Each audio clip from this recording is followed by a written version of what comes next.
Hello friends, good morning all of the students and the friends। आज मैं आपको बताने जा रहा हूँ कि कविता क्या है। लोग पूछते हैं कविता तो हम लिख लेते हैं, लेकिन कविता होती क्या है। कविता के बारे में हमें पता नहीं होता है कि कविता है क्या। तो मैं दोस्तों यही समझवाने जा रहा हूँ कि कविता क्या है।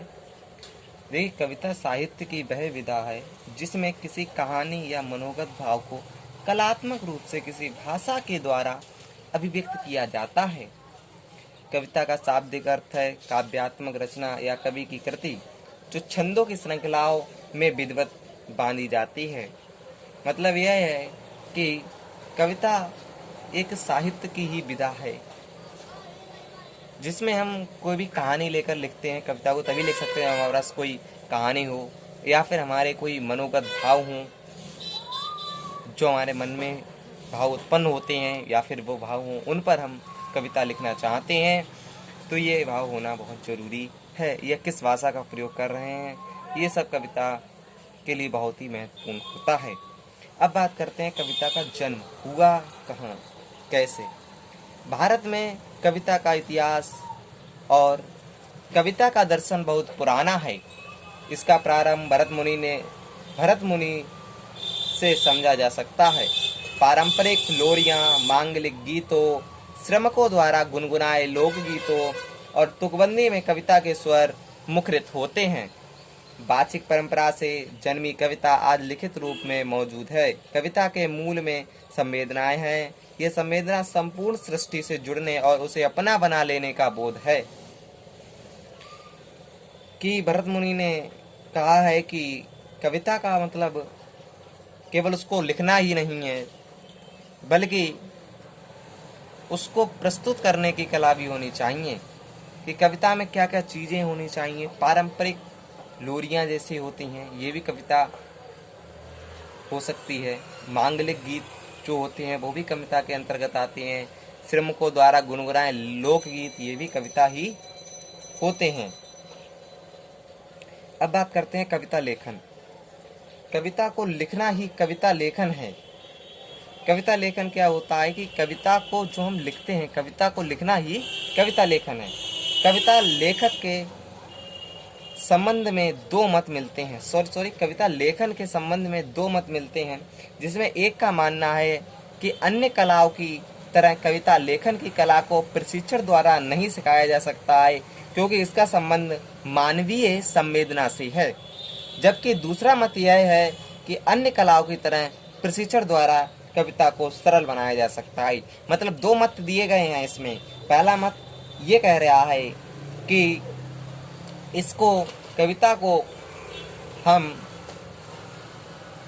प्रशिक्षण द्वारा भी लिख सकते हैं, लेकिन दूसरा मत कहता है कि इसे प्रशिक्षण द्वारा नहीं लिखा जा सकता।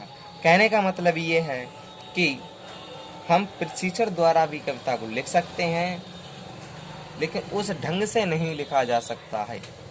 मतलब प्रशिक्षण प्रैक्टिस करके भी लिखा जा सकता है, लेकिन हमेशा एक ही कविता की प्रैक्टिस करना सही नहीं होता है। अब दूसरी चीज आती है कि कविता लेखन के तत्व या उपकरण। कविता लेखन के तत्व या उपकरण, जिसके तत्व 5 तत्व होते हैं कविता लेखन के। पहला शब्द, बिंब, छंद, परिवेश और भाव।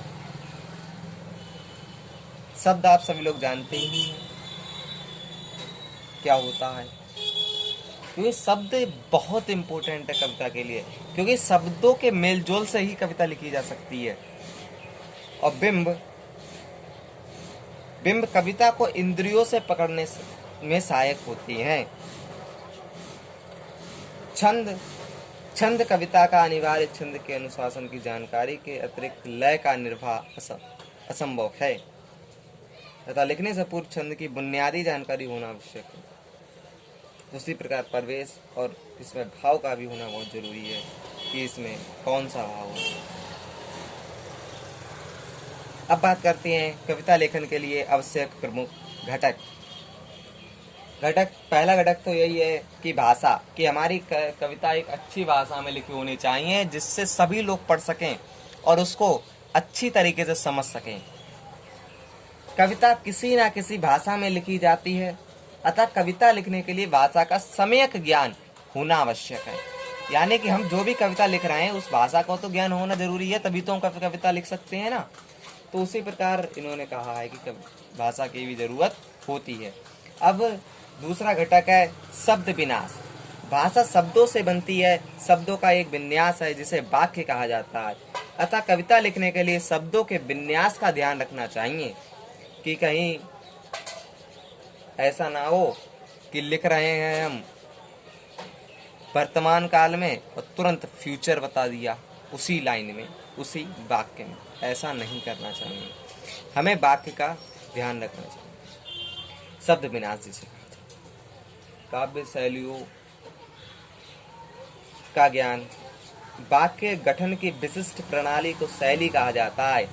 कविता लेखन करते समय विभिन्न काव्य शैलियों का ज्ञान होना जरूरी है। चौथा है कम शब्दों में अपनी बात कहने की क्षमता। कविता में बात यह होती है कि कम शब्द होते हैं, इसीलिए लोग कविता में का अर्थ निकालने में थोड़ा कठिनाई होती है, परंतु ज़्यादा नहीं, कोई भी काम मुश्किल नहीं होता है। इस वीडियो को लाइक और शेयर मारिए इसी बात पर।